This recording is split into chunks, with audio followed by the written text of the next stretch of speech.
me when you see me come and make some room. Everywhere I go, I'm in the spotlight. This is a good life. I'm living bold.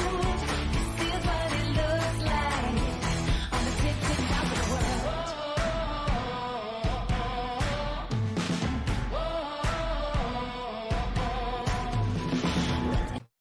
Last week, we covered the meat of the detention and demurrage rulemaking, the proposed 30 days to send an invoice, the 30 days to dispute the invoice, the streamlining of the relationship for D&D invoices so the motor carrier isn't required to, but still could pay for the invoice. But the rulemaking also summarized the comments filed. So let's talk about some of those today. Hi, welcome to By Land and by Sea, an attorney breaking down the week in supply chain, presented by me, the Maritime Professor. I'm Lauren Beagen, founder of the Maritime Professor and Squall Strategies, and I'm your favorite maritime attorney. Join me every week as we walk through both ocean transport and surface transport topics in the wild world of supply chain. As always, the guidance here is general and for educational purposes only. It should not be construed to be legal advice, and there is no attorney-client privilege created by this video. If you need an attorney, contact an attorney. But before we get into the discussion of the day, let's go through my top 3 stories of the week. Story number 1, today is the day.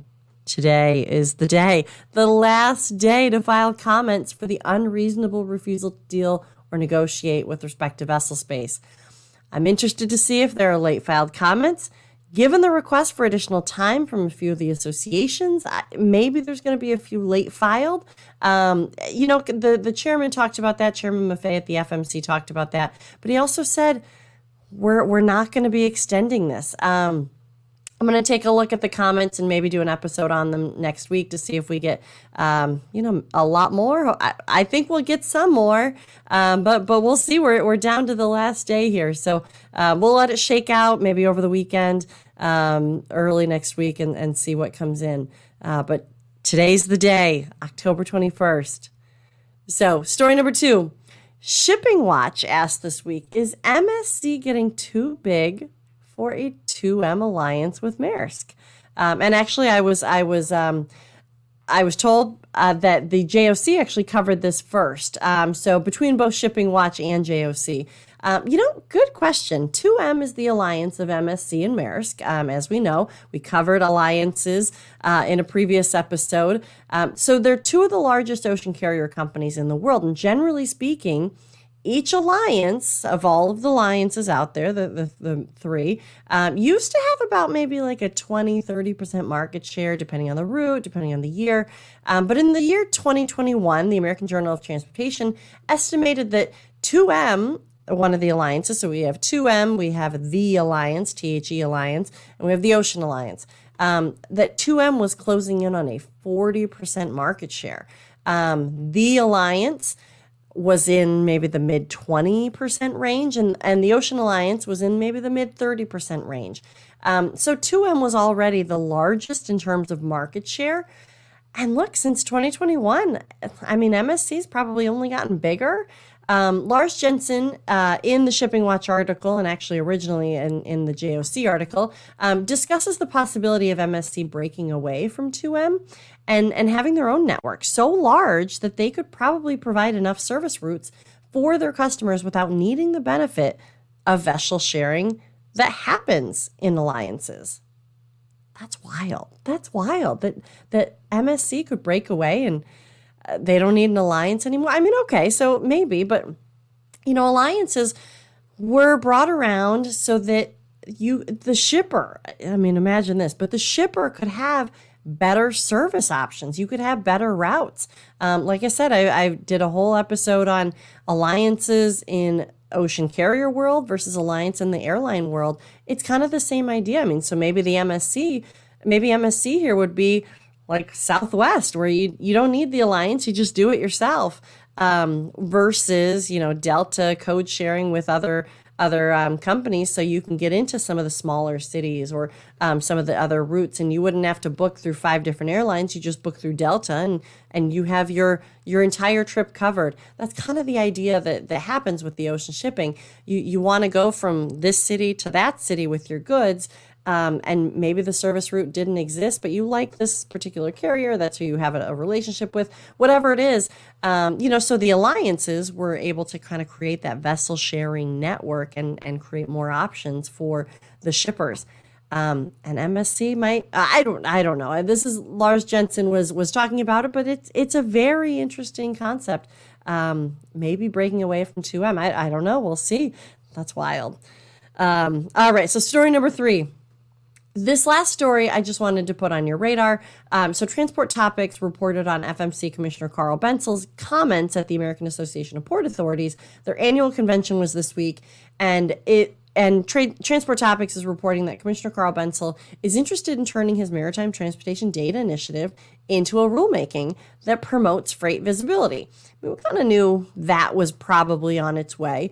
Commissioner Bensel has previously said that he wants to bring visibility to a common playbook of terms, but this would probably be the next step in that. He's interested in harnessing, this is what it was reported, that Commissioner Bensel is interested in harnessing the information already available to help streamline the process and eliminate the wasted confusion, which in turn turns into wasted time and wasted money for not only the supply chain generally, but really for the American consumer. I like this. Commissioner Bensel's talked about having kind of a definition, a list of definitions for all of the things that he's covered in his MTDI, the Maritime Transportation Data Initiative. He has also been taking inventory of what data is already out there in either public realms or potentially knowing about data existing in private realms. But, if the contractual relationship already exists, then there is no, I don't know. I'm interested to see where this turns into.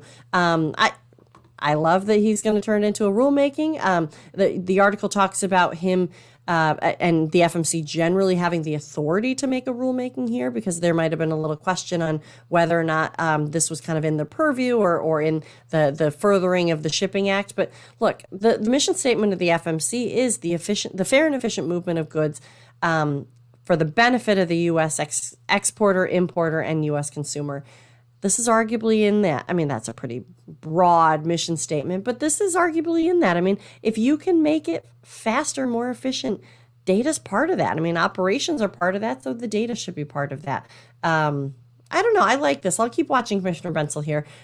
This could really be great for the industry, kind of moving toward this digitalization of an otherwise paper-based industry.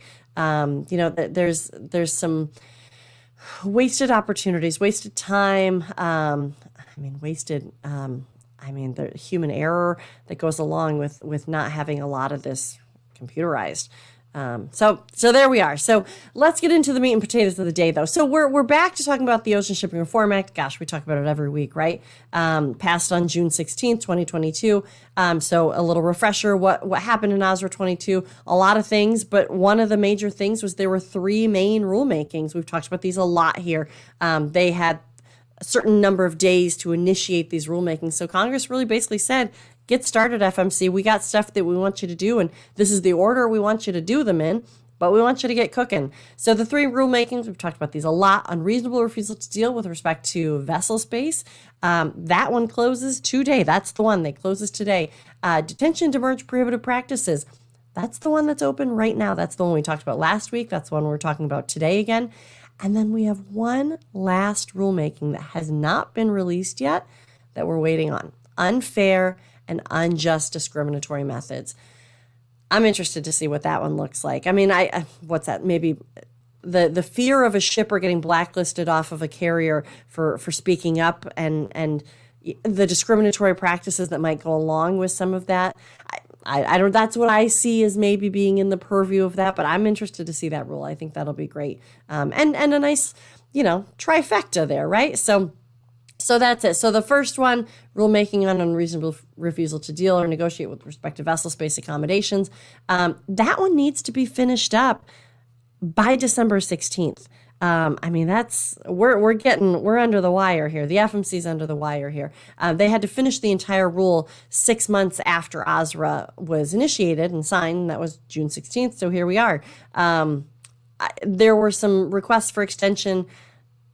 I mean, here we are. So they FMC needs to get this done by December 16th. So so, okay. And then on October 7th, Friday, October 7th, I say quietly, the FMC quietly in the afternoon released the second rulemaking, the rulemaking on demurrage and detention. I mean, maybe it wasn't so quiet, but it was maybe like a week before I saw industry really talking too much about it. So that's what it is. So what OSRA language says is it's a rulemaking on demurrage or detention. The Federal Maritime Commission shall initiate a rulemaking further defining prohibited practices by common carriers, marine terminal operators, shippers, and ocean transportation intermediaries regarding the assessment of demurrage or detention charges. And they need to issue this rule not later than 1 year after the date of the enactment. So they have until June 16th, 2023. And the rule is only, so the contents, there's a section of OSRA that says contents. The rule shall only seek to further clarify reasonable rules and practices related to the assessment of D&D charges. Obviously, they say detention and demurrage. I'm just going to say D&D. To address the issues identified in the final rule published on May 18, 2020, which was the interpretive rule on D&D under the Shipping Act. I did an episode on this. Go check it out, where we really dive into what did this interpretive rule say? What were the kind of impetus for it? That's where we saw the incentive principle come through. And Congress, through OSRA, continues, including a determination of which parties may be appropriately billed for any demurrage or detention or other similar per container charges. So basically that's it. So this new rulemaking that Congress is saying the FMC should do is to help clarify the interpretive rule from May 2020. And like I said, that's where we found that incentive principle. That incentive principle actually through OSRA was already adopted and codified. It was sent over to 46 CFR 545.5. It's the interpretation of the Shipping Act. This is the unjust and unreasonable practices with respect to demurrage and detention. And it talks about applications of incentive principles. So we have cargo availability. I mean, these are just very general. And basically it says, look, the commission can consider these things. And they kind of talk a little bit about it just so you have a clue on what they mean. But they certainly don't go into like what cargo availability means. It says we might consider cargo availability and availability for retrieval, but they don't go into like what does available mean. So here's the thing. So cargo availability, empty container return, notice of cargo availability, government inspections, the FMC put as these are particular applications of the incentive principle. So they're saying the incentive principle, look, detention and demurrage is supposed to be used for the quickening of the movement of goods. They should be catalyzing the movement of goods. It shouldn't be incentivizing the goods to move. And if it's not serving that purpose, if it is not incentivizing the movement of the goods, I mean, the FMC has basically kind of said, look, we're not going to look very favorably on that. This should be incentivizing the movement of the goods. And they also say, look, this isn't limited to these things, but these are just some things that we're thinking of. So that was the incentive principle that was part of the interpretive rule from May 2020. So then the FMC had an advance notice of proposed rulemaking. That was last spring. That was before Congress told them to do this rulemaking. The FMC was already on it for detention and demurrage. That was such a huge thing over the past 2, 3, I mean, more than that years, but certainly during all the container-geddon, congestion-geddon, whatever it was, COVID-related slowdowns, all of it combined. The FMC was already started on this. So they started with an advance notice of proposed rulemaking. That was the general questions. They're kind of polling the industry, right? That was last spring. We talked about it a lot. Go check out the old episode on that. And then we had OSRA over the summer, which had the 13 invoice requirements for D&D and these rulemakings. And so this is the notice of proposed rulemaking stage. This is basically the FMC moved forward with the ANPRM, with their spring rulemaking. They comboed what OSRA was telling them, and now we're in the next step. They're just moving forward. So as part of their continuation of their own detention demurrage rulemaking, like I said, that was started before Congress told them to do it. Part of that process is to summarize comments that were made on that ANPRM from the spring. We talked about the meat of what's in the notice of proposed, the current detention demurrage rulemaking last week. Go check out that episode. There's a lot of references to a lot of episodes. I cover a lot of really interesting stuff. Go check it out. It's on all the podcasts out there. You can really search and find old episodes. I mean, the headlines, I try to make it really clear. But anyway, so They had the advance notice last spring, they had OSRA over the summer, and now they are just moving forward. The next step of the FMC's rulemaking is to have this notice of proposed rulemaking, and they summarize the comments. They're summarizing. They had 80 plus comments filed, so they're summarizing that. And I think it's pretty interesting to dive in and kind of let's talk about what the FMC summarized from these comments. So they generally said there were 82 comments filed, and they kind of bucketed the commenters, made it really easy to kind of understand, where the commenters were coming from. They kind of fell on party lines, right? But, and I say party, meaning, so here's the groups represented. We had the VOCCs, the vessel-owning common carriers. We had the NVOCCs, the non-vessel-owning common carriers. We had the freight forwarders and customs brokers, kind of all collectively the ocean transportation intermediaries. We had the MTOs, the marine terminal operators, and the ports and the terminals. We had motor carriers, and we had beneficial cargo owners, the shippers, the people who actually own the cargo that's moving it. The FMC said they actually also had 5 with unknown affiliations and 3 in kind of a general other category. But even those 8, even though they didn't fall into a specific bucket, were included obviously in their overall summarizing of the comments and just the general as they move forward with what they ultimately came out with in this NPRM, this current rulemaking proposed language. So what were these buckets? What did they say? So the VOCCs, the vessel owning common carriers. I mean, these were essentially the ocean carriers, right? Generally, but they caution the FMC against pursuing regulation in this area, basically saying that there could be an overreach that could ultimately do more harm than good. The World Shipping Council tends to represent quite a few of the carriers, and they told the FMC to focus on preventing what is unreasonable as opposed to seeking to remake the waterfront in the image that it believes is most desirable. That's a little unfair, but okay, all right. So the FMC noted that they said that just so that you kind of knew, where the World Shipping Council was coming from, and certainly that's taken a little bit out of context. We should go look at the comment directly to see the context there. But the World Shipping Council was saying, and the VOCCs generally were saying, existing relationships should try to fix these problems, not the FMC inserting themselves. I don't disagree. I think that, existing relationships are important. I think they're certainly kind of how the business moves forward. But Commissioner Carl Bensel talked about this in a different realm, but basically the premise of, well, if it's the way that we've always done things and it still went wrong, maybe we should try something new.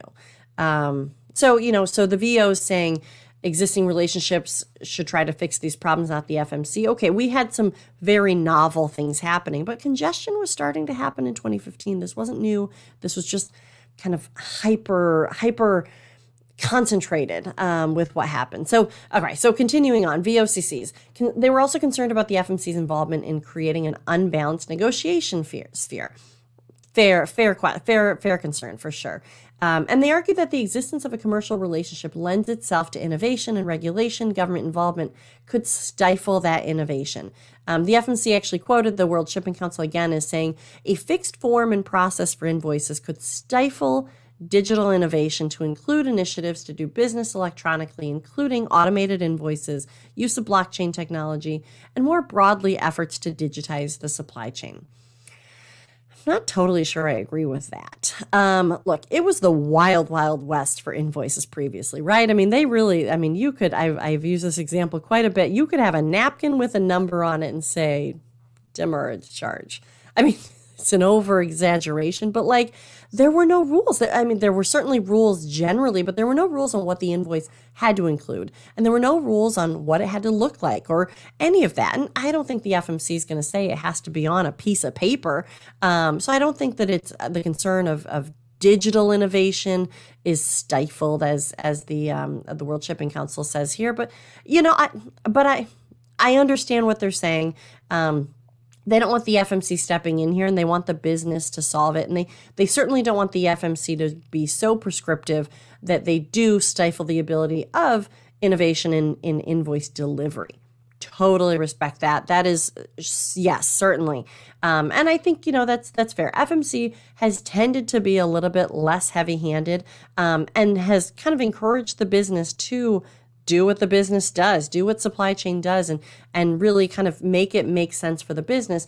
But I think this is a moment where we need those guardrails. We need the FMC to say, look, here's some minimum information that needs to be included in invoices so that we get away from, I don't know if there has been a napkin example, but like we get away from the possibility of a napkin with a number that's 6 months after the demurrage has occurred. The fact that is, there's no compliance on what it needs to look like. The fact that could possibly count it, that's the wild, wild west, right? Look, I certainly can understand being too prescriptive, but it was the Wild West, and I'd much rather have the industry-focused FMC setting the regulations than the generalists for the most part. Congress, they're generalists, and they set some pretty prescriptive requirements, the 13. There's still some questions over what some of those 13 mean. I think availability of cargo. What does that mean? Cargo, the date it's made available, the date it comes off the ship, like all that stuff. I'm happy that the FMC is being encouraged by Congress to look even at those 13 and see if that's something that they want to continue to have as part of the invoice here. Look, the industry-focused federal agency here, the Federal Maritime Commission, is much better suited to understand the industry, than the congressmen and women who are just kind of mad, both on behalf of their constituents, but also in general, and on the total mess that was the supply chain. I get it. But I like that the FMC has kind of entered the chat here, and certainly they were already in the chat. They were already doing the detention demurrage rule previously. But okay, continuing on. So the final summarization of the comments for the VOs was about the implementation of any changes and how it may be difficult for these historic systems. So the FMC in their summary for VOs said OCEMA, so the Ocean Carrier Equipment Management Association, said that it's important for, and I quote, the FMC to first consider technological feasibility, the scope and required time for systems development work that would be required to support any new requirements, and whether the proposed change would burden the ability to resolve items as part of the prepay process rather than a post-pay transaction. There was some trouble when Congress made, the 13 invoice requirements and then basically said you didn't have to pay them if these 13 things weren't on there. And there wasn't a phase-in period. It was just the president signed it and now that's law. And so anything that's doesn't comply is defunct. I see what OCEMA is saying here is that let's make sure that, time for systems development work that would help with any new requirements. I totally get that point. Okay, so these are the groups that are happy with the things. There are groups that are happy with the ways things are going. So of course the VOs, they're the ocean carriers, generally speaking, vessel owning operating common carriers, and they made some good money for the past few years. But they make some good points here generally. And I think even if they should agree that detention demurrage, I think they could and they should agree that detention demurrage could use some clarity and some cleaning up.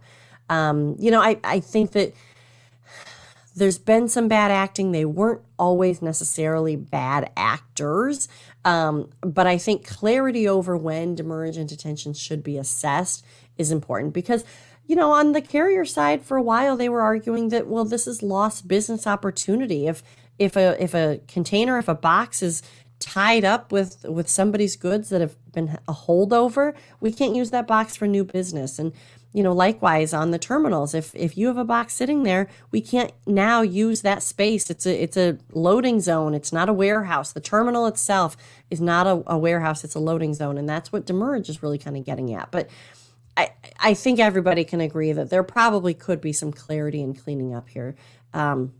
All right, so let's go into the other groups. What did the MTOs say, the marine terminal operators? So there's one MTO that filed comments and 3 MTO trade organizations. The FMC summarized them to say that the MTOs generally argued against any new regulation, particularly if it would apply to MTOs. Remember, they were asking, should this apply to MTOs? And one commenter said that the FMC may already consider billing and evaluating D&D practices, so additional regulation is unnecessary. I don't disagree that the FMC probably had pretty good standing to kind of continue down this D&D road. But I mean, this is that standing, right? This is the FMC continuing down that road. They issued that spring ANPRM, the Advanced Notice of Proposed Rulemaking, and now they're continuing on. And this is part of that already granted authority through the Shipping Act, but then I guess the extra oomph of ASRA. Okay, so basically, MTO said that the current FMC regulations should do the trick, and as the FMC summarized MTOs said, current commission regulations adequately protect the industry. Okay, continuing on, the MTOs raised a similar concern as the World Shipping Council by cautioning against unintended consequences and tech difficulties of pursuing this type of regulation, further cautioning against a one-size-fits-all approach.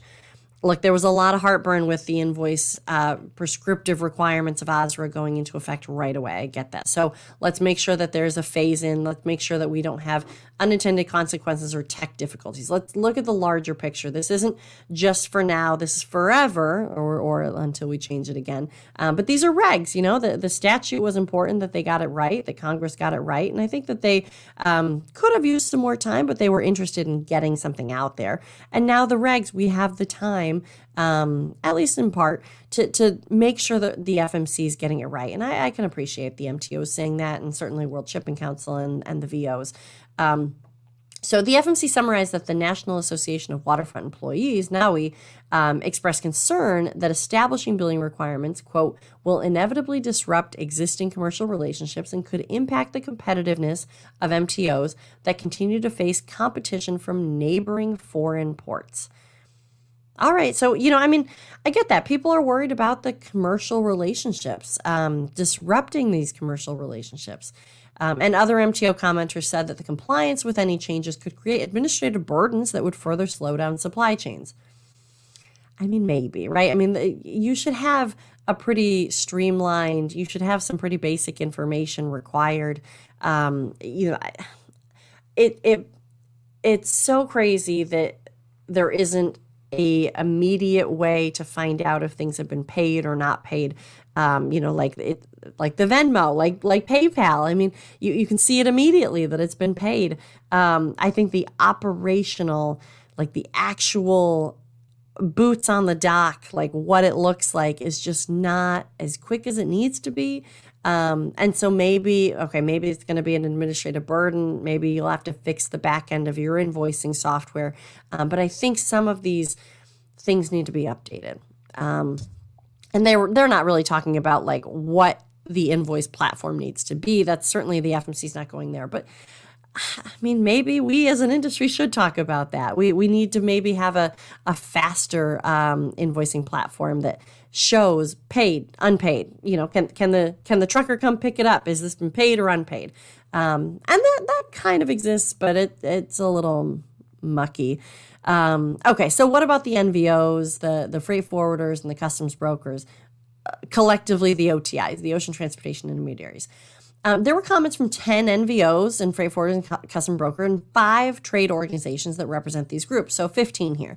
The FMC summarized that the group was not really fully aligned on their comments as a collective OTI. So OTI commenters supported the commission pursuing this regulation generally, but NVO commenters did not uniformly support applying any adapted regulations to NVOCCs.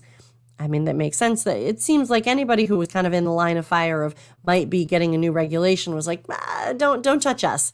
So most NVOs argued that the regulation should not apply to NVOs because NVOs do not determine demurrage or detention rates. They pass through. The FMC continued. In contrast, freight forwarders and customs brokers indicated that any proposed demurrage or detention billing requirements should apply to VOs and NVOs equally, as they both charge demurrage and detention fees. That's what the freight forwarders and customs brokers were saying. All right. Anybody who's going to be charging these fees, pass through or originating, they're saying these regs should apply to them. Okay. There were some things that they agreed on, though. So they agreed that the proposed regs should apply to MTOs. That wasn't part of this collective group. MTOs were on the other side, right? So they should apply to MTOs because they issued the D&D charges. And having certain information required in the invoice billing, identifying all parties being billed on the invoice, and generally having a timeline associated with when a bill for D&D must be issued, with most actually agreeing on 30 days. So that was the OTIs. Those were the OTIs, the NVOs, the freight forwarders. Now we're going to be moving into, what about the cargo owners, the BCOs, the beneficial cargo owners, the shippers, the people moving the goods, the people whose goods are being moved? This is obviously where the majority of the comments came from, as you can imagine. 26 BCOs and 15 trade associations. So things that they agreed on. They agreed that the regs should apply to VOs, NVOs, and MTOs equally. And if the entity issues the detention demurrage, then the reg should apply. I mean, that's kind of what they were saying. They agreed that having uniformity in the D&D invoice that they received, regardless of who is issuing it, is important. However, the FMC notes that many BCOs actually prefer not receiving invoices from MTOs, the terminals, the marine terminal operators, because they don't have a direct contractual relationship with the MTO. But that wasn't actually uniform, the FMC is noting here too. Other BCOs actually prefer just the opposite, so that the VOs, the ocean carriers, the vessel owning common carriers, can't assess additional fees. So there were some commenters that were saying that they prefer the MTOs to issue the D&D charges because they didn't want it to pass through to the VOs and have additional fees come through when those charges got passed through. The FMC also noted that the commenters generally cited that requiring such information would put the burden to support the charge on the carrier and would hopefully limit the need to dispute charges. The FMC summarized that the BCOs also noted the most helpful data to address disputed charges would be information related to stop the clock events, so maybe government holds, free time, or charges applied when containers are not available for pickup or when BCOs are unable to drop off containers at a terminal. Those are all really important kind of moments in time of this cargo movement's life. So not surprising, they as a collective, these are the BCOs, the shippers, the beneficial cargo owners, as a collective support having all billed parties listed on the invoice so they know who the bill has been sent to. They also supported at least a 60-day requirement of invoice issuance, with the FMC noting that most actually preferred 30 days or less, which is pretty consistent. We saw that quite a bit, 30 days. The FMC noted that the group mentioned sometimes having received invoices months later when documentation and information to dispute those invoices was pretty scarce, especially if the invoice didn't have a lot of that very specific what container numbers, when it started, when it ended, were there any stop the clock moments. There were some pretty interesting comments from the BCOs, and I think that the FMC did a pretty good job of generally summarizing them. When they go into the proposed language that they put in the Notice of Proposed Rulemaking, the current D&D rule, they do reference to some of the comments again specifically, but this was just the general comment summary. So the motor carriers, the truckers servicing the ports and terminals. There were 6 motor carriers and 4 motor carrier trade associations. So we had 10 trucker groups writing in, commenting in. So what did they agree on? They, maybe not surprisingly, aligned with many of the BCO comments, the FMC basically said in their summary. So generally supported regs applying to the NVOs, the VOs, and the MTOs. So that's the non-vessel owning common carriers, the vessel owning common carriers, and the marine terminal operators. They supported the regs applying to all of them.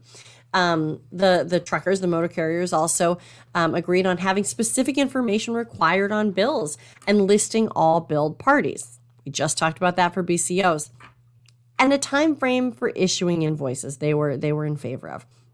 Most importantly, though, the FMC noted that motor carriers were concerned about billing parties invoicing motor carriers. Okay, they said that the motor carriers don't have that contractual relationship with the billing party. The FMC noted in their summarization of the motor carrier comments that the bi-state motor carriers mentioned not wanting to be dragged into billing disputes because the motor carriers are not privy to the specifics of the contractual agreements between the shipper and the billing party. Makes sense, right? They're just there to pick up the goods. And I noted this last week, actually, when we covered the meat of the proposed rule, but I probably didn't highlight it as much as I should have or could have. The FMC is proposing to knock the motor carriers out of the required to pay category for these D&D invoices. They can pay, but they're not the required to pay party. We're going to have to get better and faster records on who is paid and who hasn't paid. I said that earlier. I'm going to say it again. I mean, I can't say it enough. For that to truly work, if a trucker shows up, they need to know if they can take it. And if they're not going to be paying, I mean, they could pay for it. I guess that's what they're saying, is that they don't have to. But it's a step in the right direction, it seems to me. I think, okay, if they don't know anything about the bill, they're just there to pay it. And if they can't dispute what they have no idea what the terms were. So this is what the FMC summarizes commenters really tagging. We're really tagging onto. There were more application of specific comments in the full text of the rulemaking, like I said, but I think it's important to review the FMC summary of the comments here, like we did today. You can see the party lines being drawn, those that bill not wanting many changes and those that get billed wanting these new regs. But really, it's not that simple, and I don't think that it fully falls along these, I call them party lines, bucket lines, I guess. I think the FMC does a nice job in their proposed rulemaking of digging into the nuances and making sure that the appropriate balance is really struck here. Not just making a reg just to make a reg and saying that they're doing something. I think that the FMC really doesn't do that. They make a reg to help, and they really collectively want to help. They've shown it multiple times. They are working so dang hard over there at the FMC to get this done because they want to help the supply chain. They want to help the U.S. consumer, the U.S. exporter, the U.S. importer. Notably, the 30 days for the billing party to send the bill, that was something that the FMC really kind of found the nuance for. But then likewise, 30 days for the billed party to dispute it. And if either misses that window, they're out of luck. Look, that's it for today. Those are the summary. That's the summary. Take a look at the rule itself. It really is pretty interesting. It's pretty easy to read through. Or listen to my episode from last week where we break it all down. As always, the guidance here is general and for educational purposes. It should not be construed to be legal advice directly related to your matter. If you need an attorney, contact an attorney. But if you have specific legal questions, feel free to reach out to me at my legal company, Squall Strategies. Otherwise, for the non-legal questions, e-learning, and general industry information and insights, come find me at the Maritime Professor. If you like these videos, let me know. Comment, like, and share. If you want to listen to these episodes on demand, or if you missed any previous episodes, check out the podcast by Land and by Sea. If you prefer to see the video, they live on my YouTube page by Land and by Sea, presented by the Maritime Professor. And while you're at it, check out the website, maritimeprofessor.com. E-courses are dropping soon. I'm telling you guys, they're coming. So until next week, this is Lauren Beagen, the Maritime Professor, and you've just listened to By Land and by Sea.